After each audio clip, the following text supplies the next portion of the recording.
Amigos e amigas, vamos a mais um momento da nossa liturgia da palavra, que eu transmito nos meus endereços telemáticos. Paulo Roberto Maciel no YouTube, Instagram, Facebook, blog. Você pode ir direto ao Instagram, Paulo Roberto Maciel 6 /. Liturgia oficial da Igreja Católica Apostólica Romana. Neste vídeo, vamos aos textos do dia 2 de abril de 2025, quarta-feira, quarta semana da quaresma, no ano litúrgico C, quando se dá mais destaque ao Evangelho de São Lucas. A cor dos paramentos litúrgicos é roxa, conforme eu estou simbolizando aqui. No rito temos a missa própria com o prefácio da quaresma. E para comemoração, se o presidente da celebração da palavra ou celebração eucarística quiser, pode ser a memória de São Francisco de Paula Eremita. Vai ficar a cargo do presidente da celebração. Eu sou leitor e animador litúrgico aqui na Igreja Católica em Colatina. Primeira leitura do livro do profeta Isaías, capítulo 49, versículos do 8º ao 15. Preservei-te para seres elo de aliança entre os povos e para restaurar a terra. Esse é o trecho central do livro, pelo menos desta parte que vamos ler hoje. Agora sim, vamos à leitura. Isto diz o Senhor: eu atendo teus pedidos com favores e te ajudo na obra da salvação. Preservei-te para seres elo de aliança entre os povos, para restaurar a terra, para distribuir herança dispersa, para dizer aos que estão presos, saí, e aos que estão nas trevas, mostrai-vos. E todos se alimentam pelas estradas e até nas colinas estéreis se abastecem. Não sentem fome nem sede, não os castiga nem o calor nem o sol, porque o seu protetor toma conta deles e os conduz às fontes d'água. Farei de todos os montes uma estrada, e os meus caminhos serão nivelados. Eis que estão vindo de longe, uns chegam do norte e do lado do mar, e outros da terra de Sinim. Louvai, ó céus, alegra-te, terra, montanhas, fazei ressoar o louvor, porque o Senhor consola o seu povo e se compadece dos pobres. Disse Sião: o Senhor abandonou-me, o Senhor esqueceu-se de mim. Acaso pode a mulher esquecer-se do filho pequeno a ponto de não ter pena do fruto de seu ventre? Se ela se esquecer, eu, porém, não me esquecerei de ti. Palavra do Senhor, graças a Deus. Agora é o Salmo responsorial, Salmo 144, na Bíblia Vulgata, 145, na Bíblia de Jerusalém.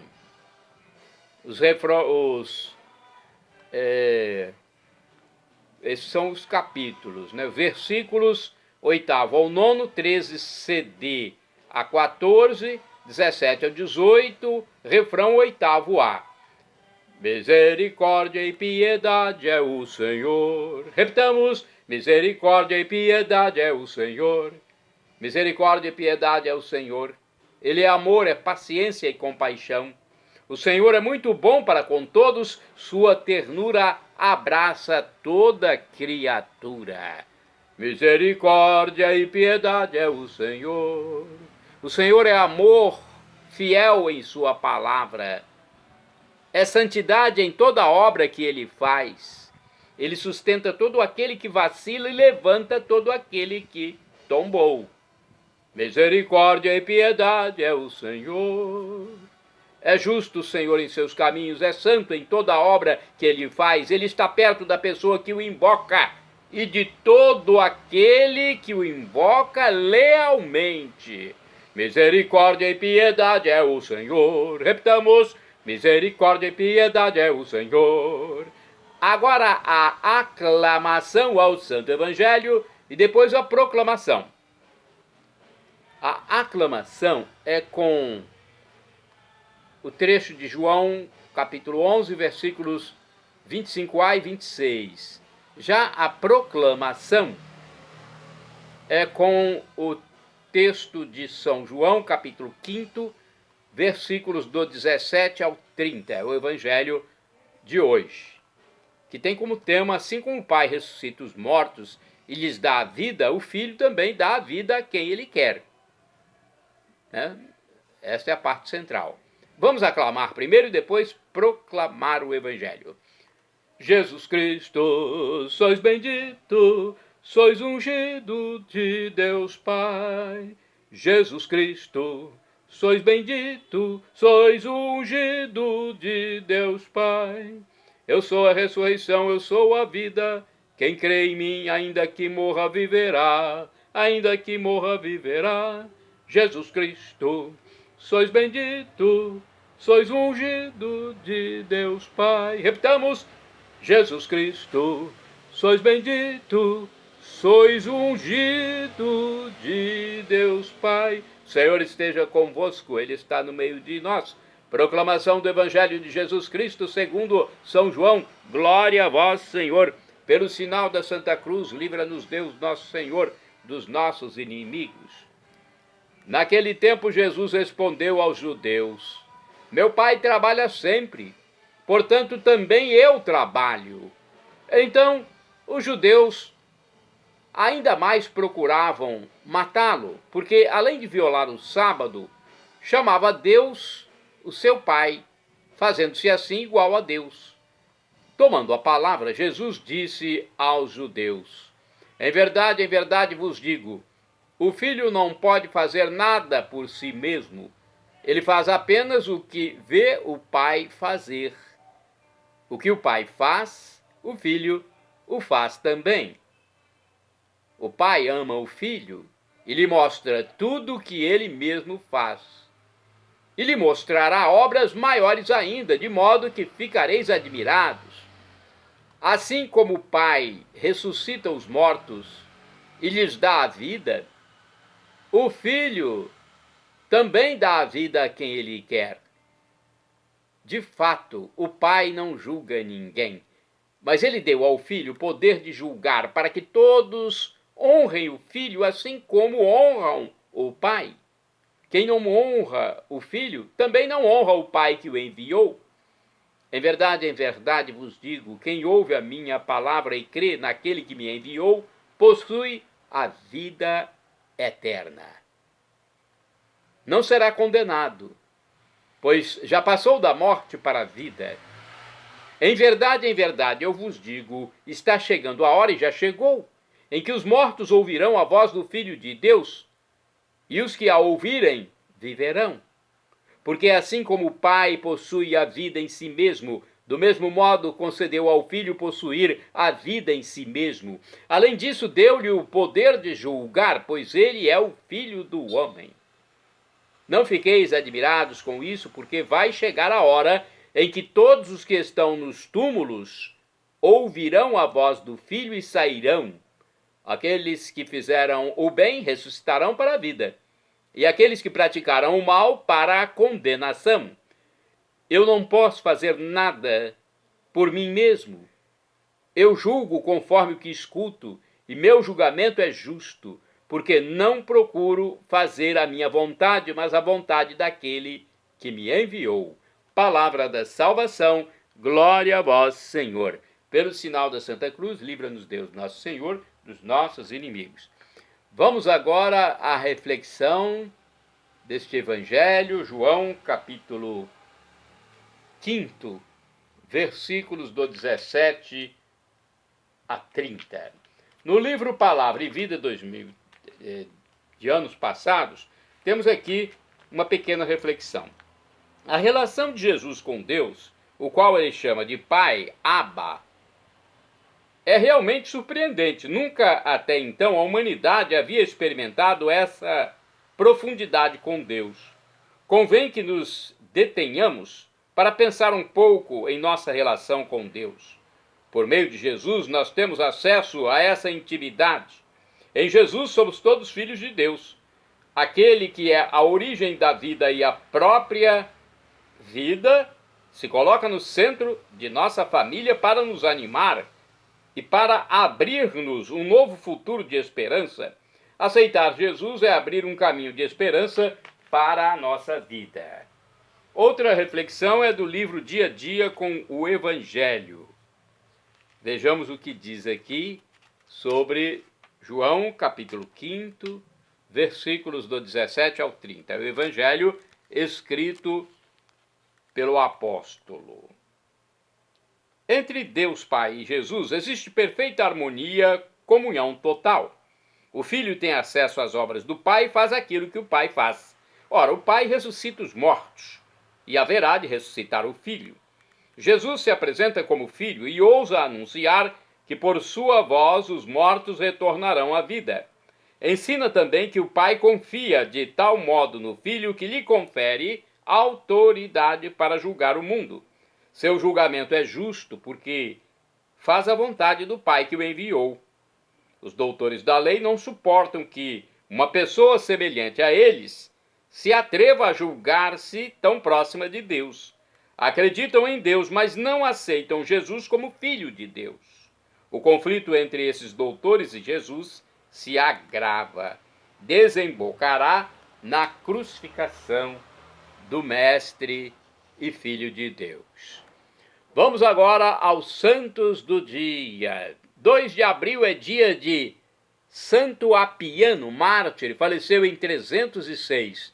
Foi morto durante a perseguição de Maximiano, por ter tentado impedir a realização do sacrifício idólatra ordenado pelo imperador à população de Cesareia, na região da Palestina. Santa Teodora é santa do dia 2 de abril. Foi virgem e mártir, faleceu em 307. Jovem de 18 anos, presa, torturada e lançada ao mar por haver dado demonstrações de apoio e veneração aos cristãos levados ao tribunal em Cesareia da Palestina. Santo Abúndio é do dia 2 de abril, faleceu em 468. Nascido em Como, na Itália, foi enviado pelo Papa São Leão Magno a Constantinopla. Lá defendeu firmemente a verdadeira fé em Cristo Jesus. Santo do dia 2 de abril, São Francisco de Paula, confessor, faleceu em 1507. Foi fundador da Ordem dos Mínimos, na Calábria, Itália. São Francisco de Paula foi célebre pelos milagres que praticou, pelas profecias que fez acerca do futuro da Igreja e pelos exemplos de grande austeridade de vida, nascida de uma profunda humildade. De acordo com o portal do Vaticano, Francisco nasceu em Paola, hoje província de Cosenza, na Itália, em 27 de março de 1416. Acometido por um abscesso maligno no olho esquerdo, seus pais confiaram a intercessão de Francisco de Assis. Em caso de cura, a criança usaria por um ano inteiro o saio franciscano. Perfeitamente curado, cumpriu o voto, entrando para o convento de São Marcos Argentano, em Cosenza, aos 15 anos de idade. Ao término de sua permanência no convento, fez uma peregrinação com os pais em busca de uma vida religiosa mais apropriada para si. Esteve em Assis, Monte Cassino, Roma, Loreto e Monteluco. Em Roma, perturbado pelas pompas da corte papal, comentou: Nosso Senhor não era assim. Este foi o primeiro indício de seu espírito reformador. Retornando a Paola, iniciou um período de vida eremítica num lugar inacessível das propriedades da família. Aos poucos, outros se uniram a ele, porque ele demonstrava santidade. Essas pessoas o tinham como guia espiritual. Com seus pais, construiu uma capela e 3 dormitórios. Em 1452, conseguiu a aprovação diocesana e a permissão para instituir um oratório, um mosteiro e uma igreja. A fama da santidade espalhou-se. Em 1467, o Papa Paulo II enviou a Paola um emissário para saber notícias do eremita.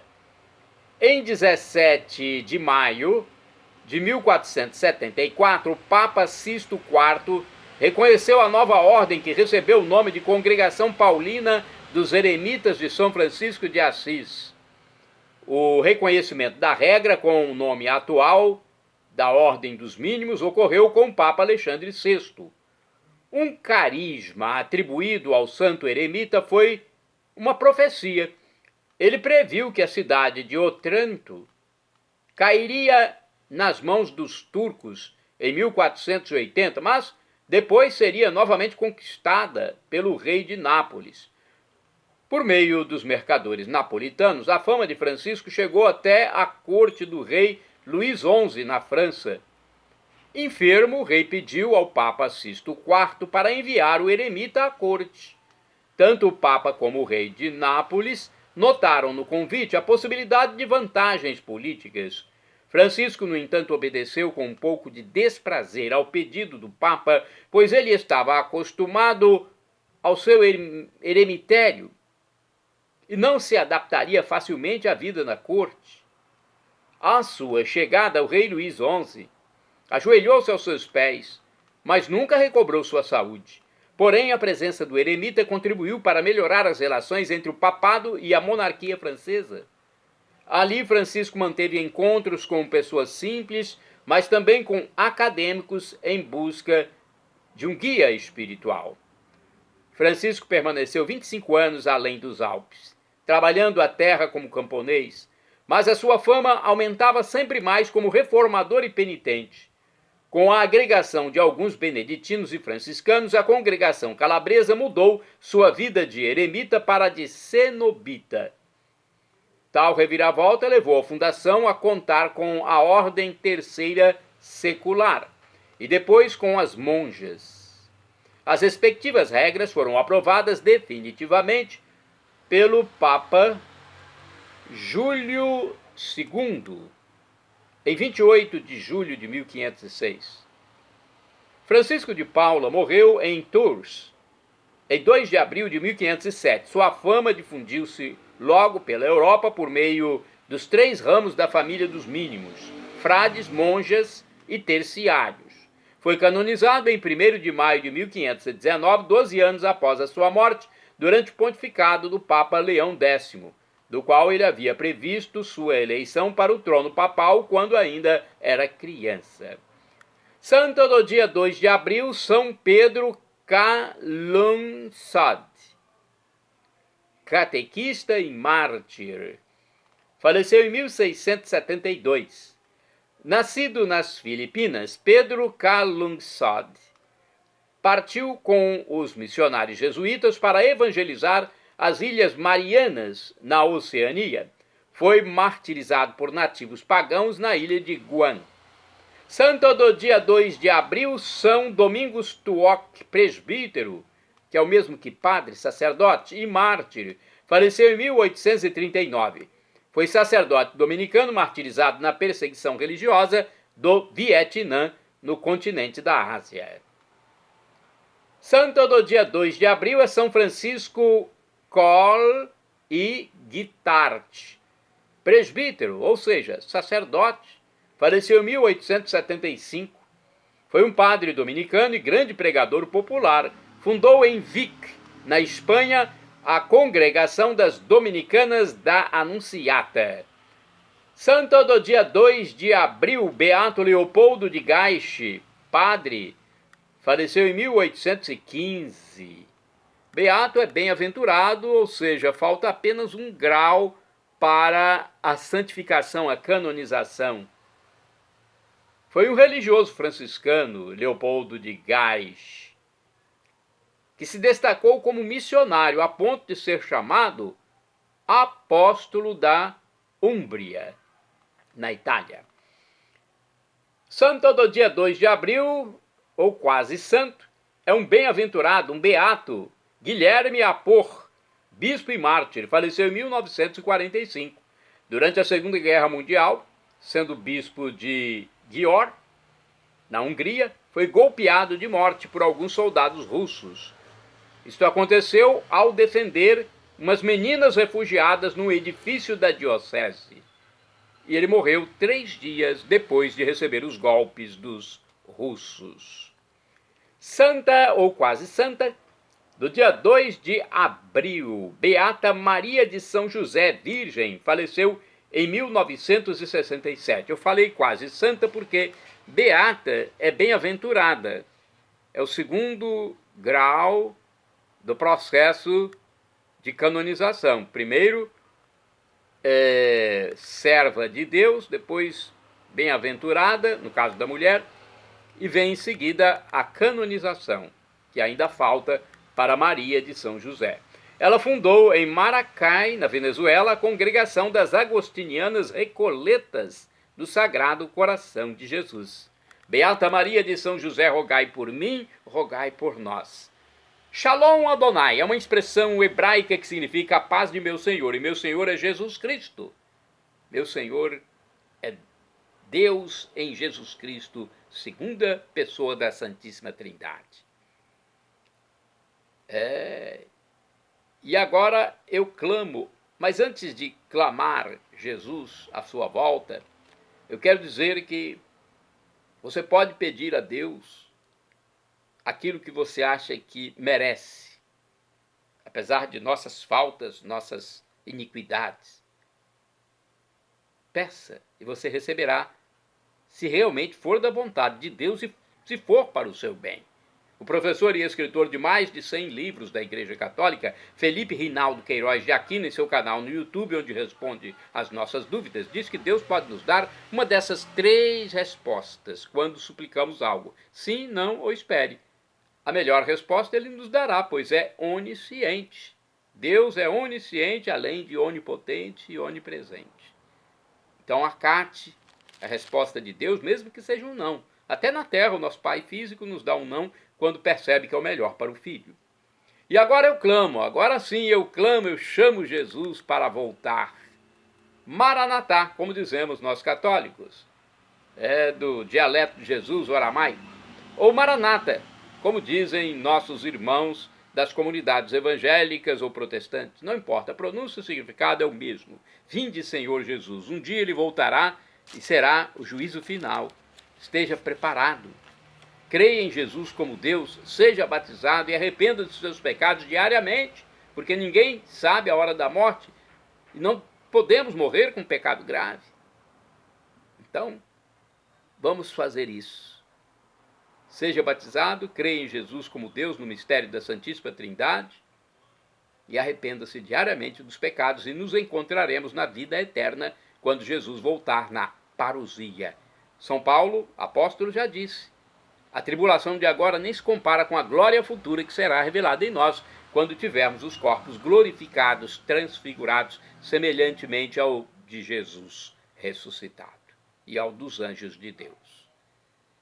Perdão, Senhor, pelos meus pecados passados, presentes, futuros, físicos, espirituais, pecados do pensamento, palavras, atos, omissões, e me dê a vida eterna. Meu Jesus, eu quero a vida eterna convosco. Acesse @PauloRobertoMaciel 6/ no Instagram.